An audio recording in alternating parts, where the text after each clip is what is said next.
This is going to seem like a totally random thing for me to do. And yeah, maybe it is. Maybe it is. But I hope that it can still be enjoyed. And I hope that it's uh, not just you watch this video in full and you say, well, that's X amount of time that I'll never get back. Because guess what? Whatever you do, whatever you decide to watch, whatever you do for the next, say, 15 minutes, that's time you're never going to get back. I hate to break it to you, because that's just that's how linear time works, okay? So whether you spend it watching this video, or whether you spend it doing something else, watching some other video, or robbing a bank, or, stealing a plane, um, or whatever else, whatever other possible activities that one could engage in, read a book, you know. Um, all of those time passes and you don't get it back. So there you have it. So what I want to talk about is Magnum PI. I grew up watching the show Magnum PI. I enjoyed it as a kid. It was it was I liked action adventure shows. I liked that it was set in an exotic setting. It took place in Hawaii, which for me is exotic. Um, and I liked the character of Magnum. He was like you know, he's but this gets to where the show gets is kind of weird in retrospect. And anybody else who's seen the show, and I'm talking about the original show, the show that was on during the 1980s. I think there was some follow up. It was remade, I think, sometime in maybe the teens, but I'm not talking about that. I'm talking about the original Magnum PI. Um, Tonal shifts on that show were just um, were really are really odd in retrospect. I mean, it's one thing to have have a show that has a sense of humor, but it's basically about a badass private detective who goes on all these adventures in exotic, beautiful Hawaii. Um, if if if that's if that's your if that's what the show is going to be like, you know, pick a tone, pick a lane, and stay in that tone lane. But Magnum PI never did that. Like, I would say close to half of the episodes that I can remember were very, very lighthearted. Like, yeah, Magnum gets a case. It's kind of eccentric case involving some kind of hijinks, and he he ends up he does his narration where he talks about his listening to his little voice, and how when he writes a book about being a private detective, he's going to do this, that, or the other thing, and just sort of these wry observations. It's the narration of a private eye, but it's not like it's not like the film noir gumshoe, who's just cynical, and I knew this broad was no good when she walked into my office. He's not like that at all. He's a fun-loving guy, and he's got a couple of friends that he pals around with who he served in the Vietnam War with. Now this is where we get to the weird tonal shifts in the show. But anyway, before I get to that, his friends are Rick and TC. Rick is just sort of this schlemiel. He's this he's, I guess, likable, but basically, I don't know. He seems to always have some some sort of con operation going or other, like he's trying to I don't know, sell something, or he's trying to pretend that he's got some. I don't even really remember right now. I just remember he would be he was like like a lovable con artist. He was this short guy with a whiny voice. Um, so he did his thing, and then there was TC. TC was just black. I mean, his personality was just that he was black. He was Magnum's black buddy, and that's about it. I don't mean to demean him or anything. He was just sort of like a I don't know, like a nice laid back black guy, and that was it really. He was funny. He had some funny lines from time to time, but he wasn't really. I don't know whether he was all that well defined as a character, other than just being sort of good natured, but also prone to wisecracking. And like all these guys wisecrack together, they would they were just guys. They would play practical jokes on each other. They would do this. They would do that. So those were Magnum's friends, and they would sometimes get involved in his adventures or help him out, or whatever. There'd usually be some banter about this, that, or the other thing. But when it came right down to it, they were friends, and they were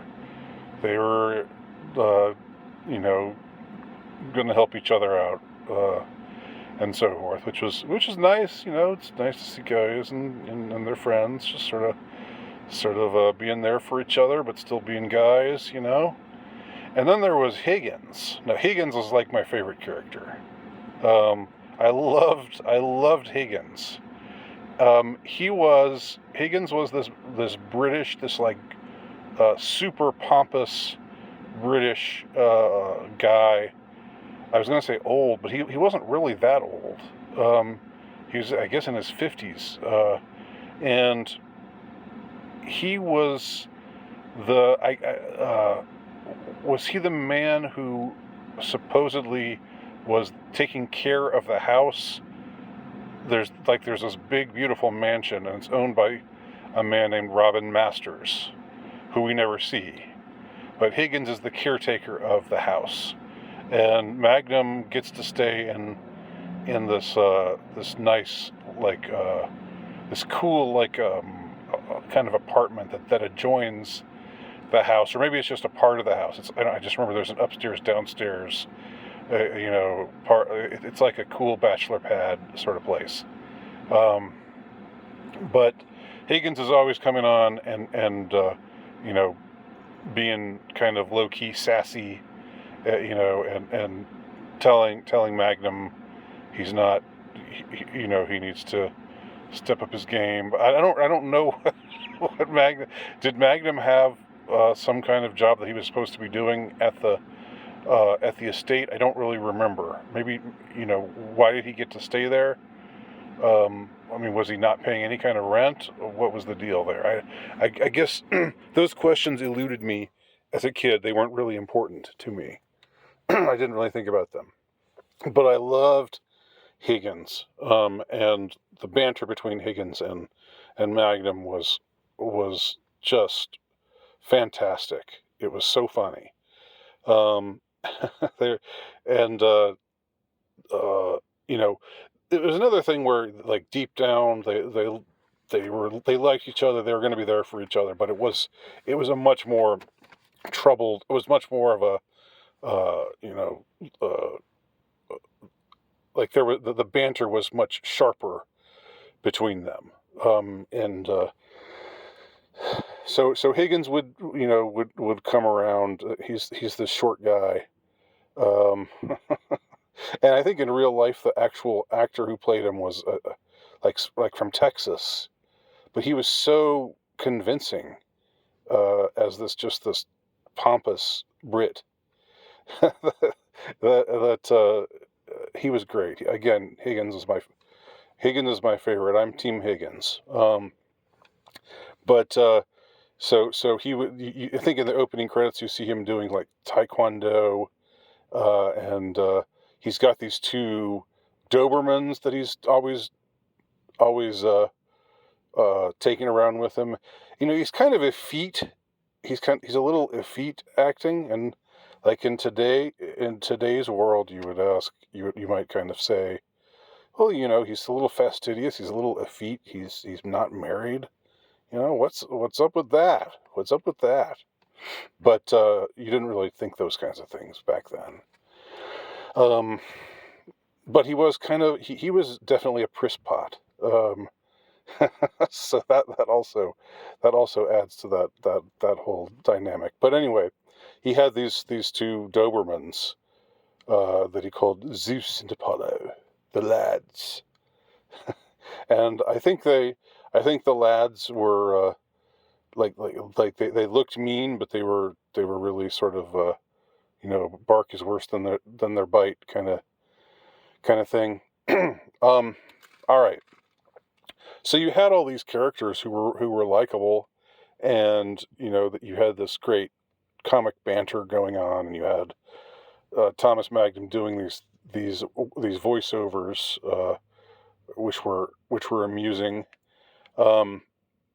which was in a way a throwback to the film noir kind of voiceovers. Only he was much less of a he seemed to be enjoying himself more and was more optimistic and was less just thinking, this dame's no good. He wasn't really quite like that. Now there were times where there were episodes where they would get really serious, and where Thomas Magnum Magnum was, in spite of his, he had a badass name, Magnum, like that's the name of a gun, right? So Magnum PI, you think it's going to be. And if this show had come out in the 60s or 70s, he would just be this straight arrow, don't mess with me, I'm going to take you down kind of guy. But this was the 80s, and things were a little bit more, I don't know, the genre of the private eye genre was branching out a little bit.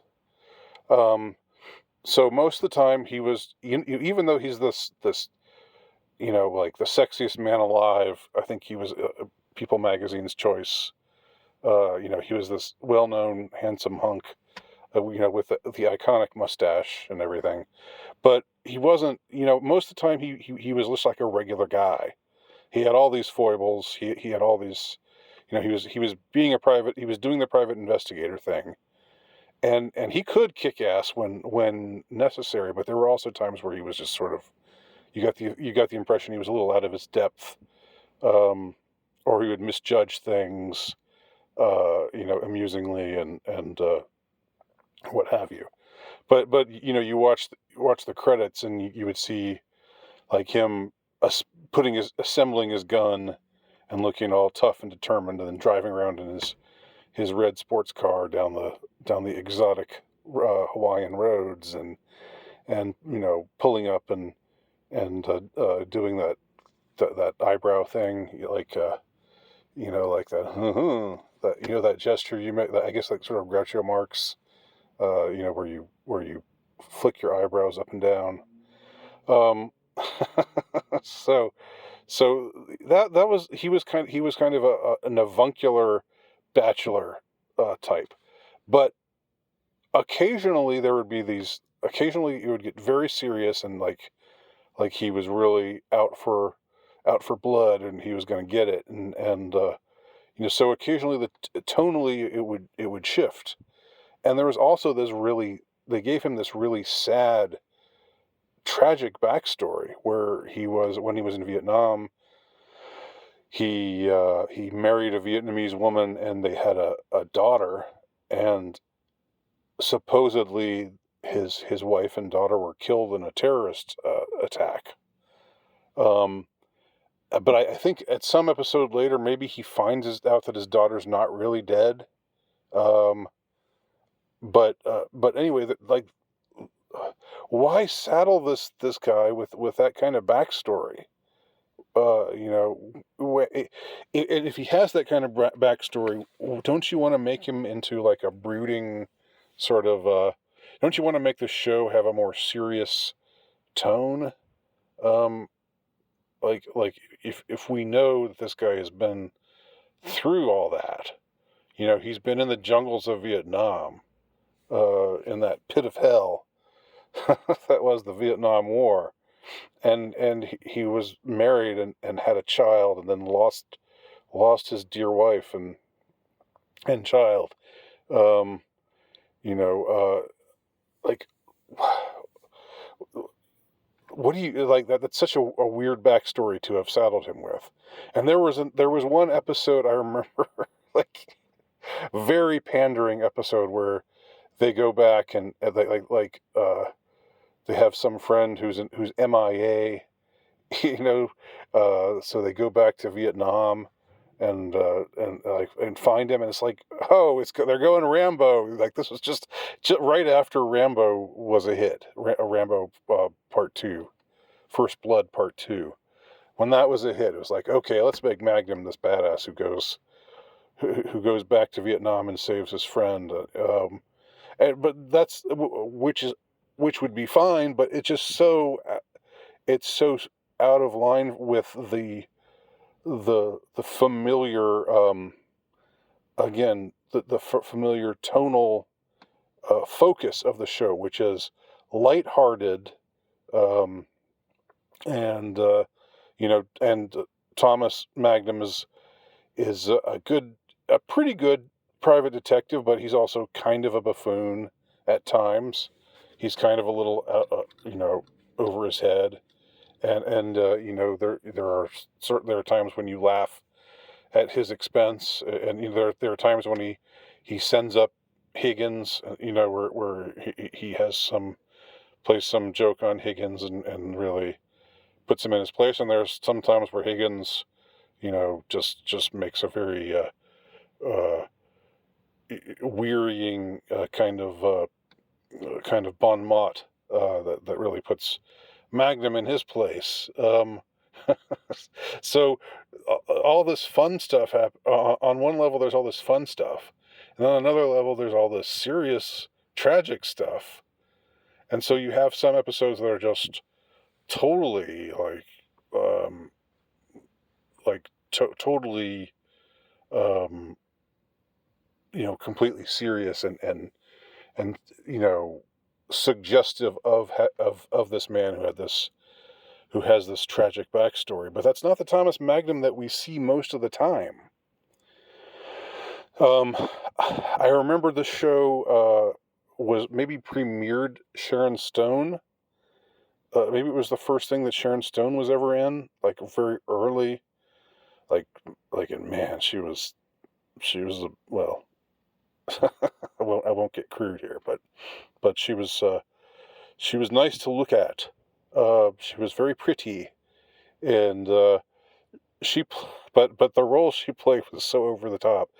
It was like a two-part episode, and Thomas Magnum meets this girl who says that she's being hunted down by her twin sister, and her twin sister is there's some differences between her and her twin sister. She's right-handed and her twin sister is left-handed, uh, and other things and her twin sister's like, you know, much more of a bad girl, like a mean girl, and whereas the girl that Thomas Magnum was meeting with was a nice girl, and so they fall in love and they have a relationship. I think they sleep together. I'm pretty sure they do.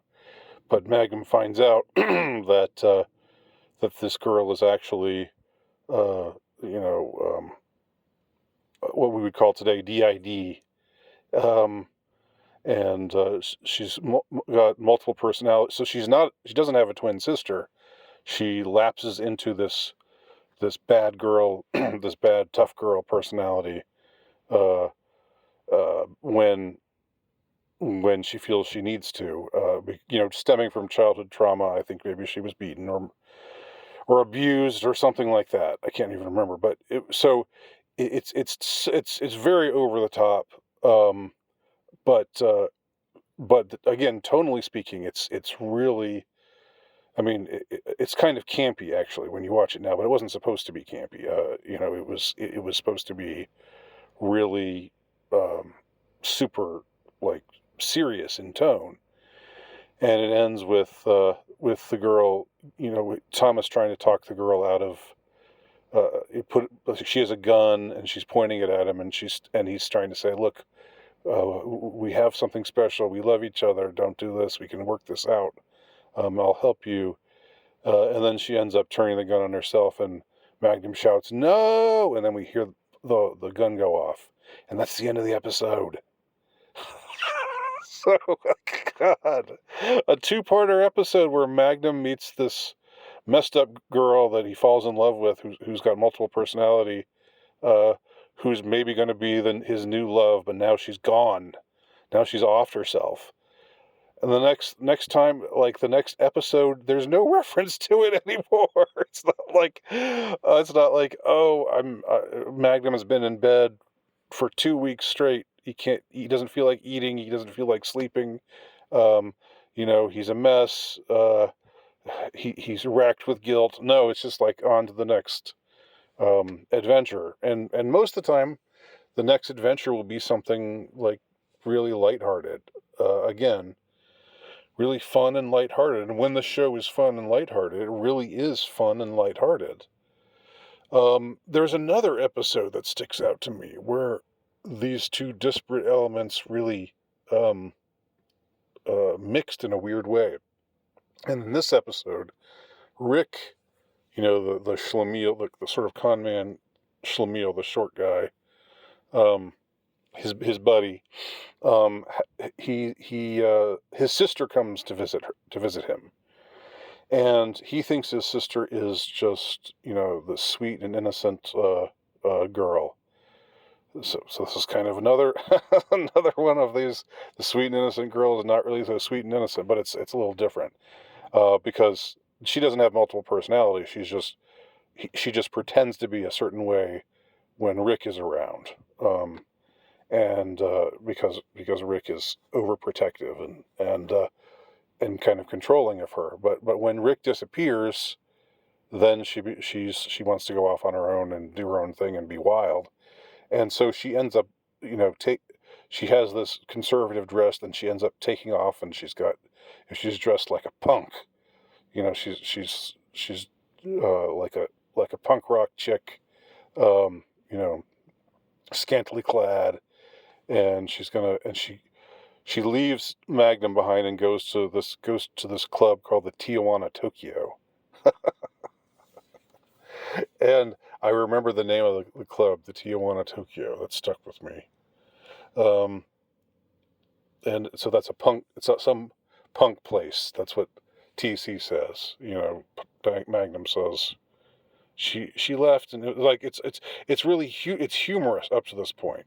Rick is really pissed off at Magnum because he thinks because how could he have let her get away like that, and no, she's not really she's not really living this life as a wild and crazy girl. She's a nice girl. She's super clean and super conservative. No, Rick, she's not like that. And so the first half of the episode is really funny, and then what happens? Rick's sister dies. She's killed. She gets killed. Oh my gosh! And so then Rick transforms into this like seeker of vengeance, like this proto, Liam Neeson, like uh, in uh, in all the movies where Liam Neeson is, or I guess Denzel Washington too. The like where they transform themselves into just a man of utter wrath, or Rambo in the third Rambo or the final Rambo movie. Um, but it's Rick. It's like it's little schlemiel Rick, and he's just so it's so ridiculous to see him just go on this angry on this on this spree of violence, tracking down the bad guys who did this to his sister. Um, but it's supposed to be like, it's supposed to hit us hard, and it's supposed to make us think, wow, this is really serious. This is really messed up. What happened to his sister, and blah blah blah. The thing is, that very episode begins on such a light note, and you think it's going to end on a light note. So there's really something schizophrenic about this whole show. I'm going to say that. I've just realized it. Just like Sharon Stone's character was schizophrenic, um, and had this dissociative identity disorder where she would she would go from one alter personality to another. The show was like that as well, and it was really weird. I think the reason the show was successful, the reason people liked the show, was for the lighthearted elements. That was why I liked it so much. And I remember when there would be these episodes that would be so much more, so much heavier, and so much more serious, and have this involve these tragic backstories, like Magnum being a widower, and so forth. That's where the show kind of got. It was like, where are you going, show? I still, to this day, it still strikes me as strange, because again, I think the show was really at its best when it was fun, lighthearted, when there was banter, where Higgins was being a bore. Higgins was going on and on about some story from the past, and they were rolling their eyes at, oh, there goes Higgins again, and that kind of thing. There was something really nice and comfortable and comforting about that aspect of the show. But it also had this weird, dark side, dark edge to it. So it didn't pick a lane. Yet it was a very successful show. It was on for a few seasons, and it made Tom Selleck's career. So those are just my thoughts on Magnum PI. Anybody else who watched it, I welcome your thoughts, your ideas, what have you. Thanks for listening. Bye.